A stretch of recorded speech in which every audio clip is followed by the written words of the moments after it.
तो नमस्ते। विभाग 2 सेमेस्टर 3 पेपर नंबर 5 काव्यामृत, जिसका हम अध्ययन करने जा रहे हैं।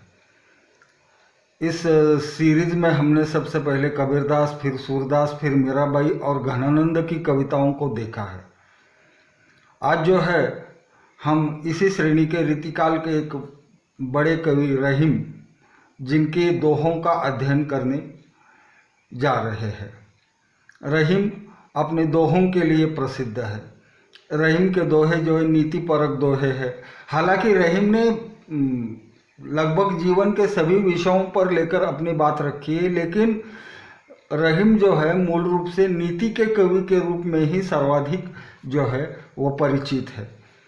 वैसे उनका असली नाम अब्दुल रहीम खान खाना था, लेकिन इन्होंने रहीम यह उपनाम लेकर काव्य रचना की।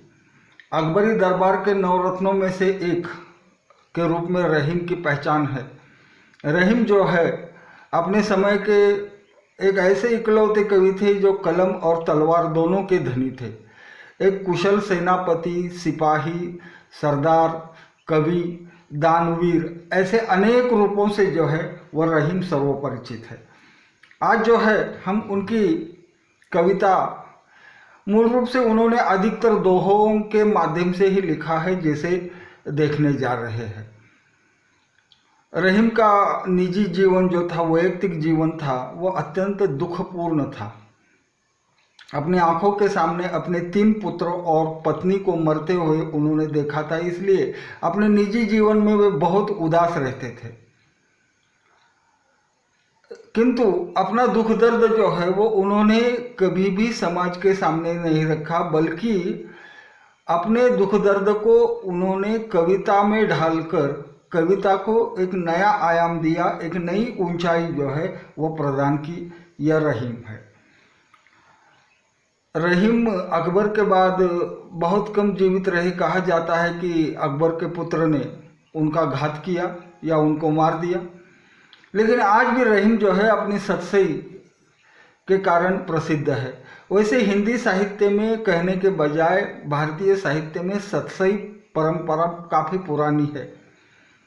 महाराष्ट्र में सातवाहन राजा हाल ने गाथा सतसई या गाथा सप्तशती का जो था वो संकलन किया था, और उससे यह प्रथा शुरू हुई, ऐसा आमतौर पर जो है वो माना जाता है।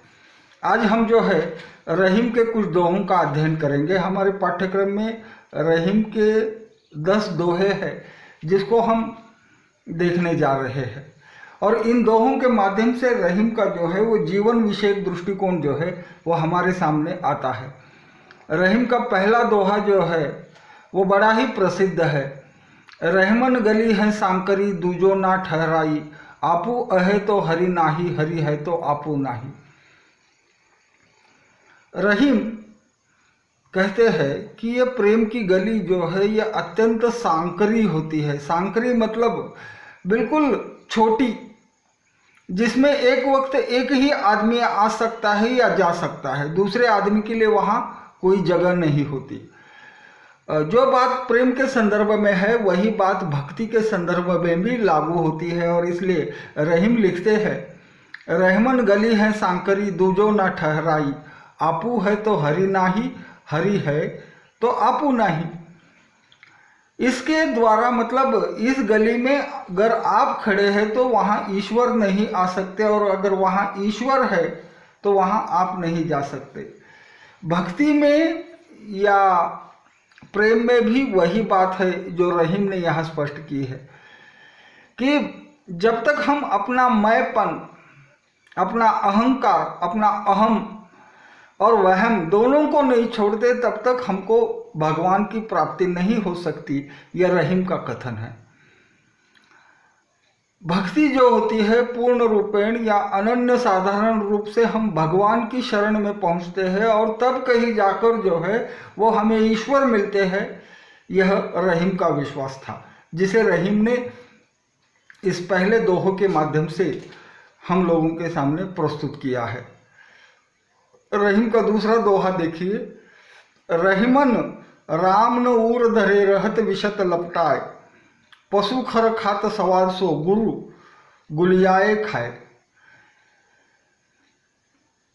ईश्वर को पाना है अगर आपको, तो विषय वासना से आपको दूर रहना है। इस बात को स्पष्ट करने के लिए उन्होंने जानवर का अर्थात पशु का उदाहरण दिया है। पशु, उसके सामने जो भी खाने के लिए रखा जाता है उस पर सोच विचार न करते हुए जो भी सामने आता है उसे ठूंसता रहता है और मुंह में ठूंसकर आराम से जो है वो खाता रहता है और बाद में जो है वह अपना पेट भरने का समाधान प्राप्त करता है। मनुष्य जानवर नहीं है, मनुष्य मनुष्य है। यह सबसे बड़ी बात रहीम ने इस दोहे के द्वारा स्पष्ट की है। अक्सर होता यूं है कि आदमी जो होता है विषय वासना में इस कदर लिप्त होता है कि वह ईश्वर की ओर जा नहीं सकता या ईश्वर की तरफ उसका ध्यान नहीं जाता। जिस प्रकार से जानवर अपने मुंह में खाना ठूंसते रहते हैं और पेट भरने के बाद डकार देते हैं, उसी प्रकार से मनुष्य का जीवन है। और ऐसा जीवन मतलब जो मनुष्य विषय वासना से लिप्त है या विषय वासना में जो मनुष्य लिपटा रहता है, जिसे विषय वासना ने अपनी चपेट में लिया है, वह मनुष्य कभी भी ईश्वर तक नहीं पहुंच पाता। यह रहीम का कथन है। तीसरा दोहा देखिए जिसमें रहीम ने जो है वो जीवन की क्षणिकता, क्षण भंगुरता को स्पष्ट किया है। सदा नगाड़ा कूच का वाजत आठों जाम, रहमन या जग आइके को करी रहा मुकाम। जीवन की क्षणिकता या जीवन की क्षण भंगुरता को स्पष्ट करते हुए रहीम लिखते हैं कि मृत्यु जीवन का सबसे अंतिम और परम सत्य है, अटल सत्य है। भगवान ने भगवद गीता में भी वही बात कही है कि जातस्य ही ध्रुवो मृत्यु, अर्थात जिसने जन्म लिया है उसकी मृत्यु सुनिश्चित है। कभी न कभी उसका व्यक्तित्व मिटने वाला है, उसका अस्तित्व जो है वो समाप्त होने वाला है। आगे रहीम कहते हैं कि मौत का जो नगाड़ा होता है वो आठों पहर बजता रहता है और इस संसार में आकर मृत्यु से कौन बच सकता है। अर्थात जो बात भगवान श्री कृष्ण ने गीता के माध्यम से कही थी उसी बात को जो है वो रहीम ने यहाँ इस दोहे के द्वारा जो है हमारे सामने स्पष्ट किया है। मृत्यु जो होती है उसको टाला नहीं जाता, मृत्यु पर किसका वश नहीं होता। मृत्यु के आगे मनुष्य विवश, लाचार, बेबस और परवश होता है। इसी बात को जो है वो रहीम ने इस तीसरे दोहे के माध्यम से यहाँ स्पष्ट किया है। चौथा दोहा देखिए, सौदा करो सो करी चलो, रहमन याही बाट, फिर सौदा पे नहीं दूरी जानी है बाट। रहीम ने जन्म मिलने के बाद क्या करना चाहिए इस बात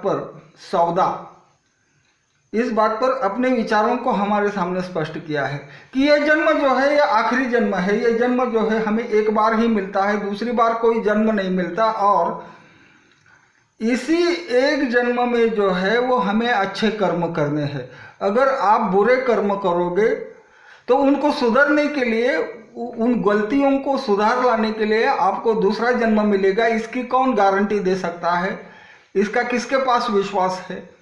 इसलिए जो भी कुछ अच्छा करना है वह इसी जीवन में हमें करना है और इसीलिए यह जीवन जो है यह सत्कर्मों के लिए है, बुरे कर्मों के लिए या दुष्कर्मों के लिए नहीं है।